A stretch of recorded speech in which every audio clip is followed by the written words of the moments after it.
এই মুহূর্তে tie breaker অনুষ্ঠিত হচ্ছে। প্রথমে কি করছে বাখরাবাদ, প্রস্তুত শফিক মৎস্য বগবলী, গোলকিপার মুন্না। কি করছে বাখরাবাদ কিংস ইলেভেন এবং গোল।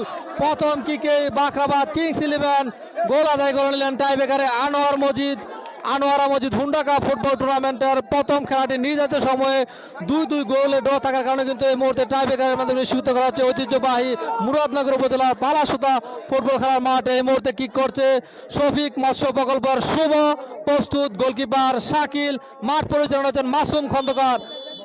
কিক করছে শুভ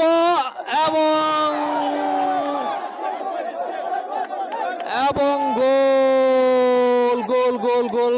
শাকিল কিন্তু চমৎকারভাবে চেষ্টা করেছিলেন কিন্তু শেষ পর্যন্ত গোল থেকে বাঁচাতে পারলেন না দলকে। একটি করে কিক হয়েছে, ফলাফল শফিক মৎস্য প্রকল্প 1, বাখরাবাদ কিংস ইলেভেন 1। 1-1 সমতা। আনোয়ারা মজিদ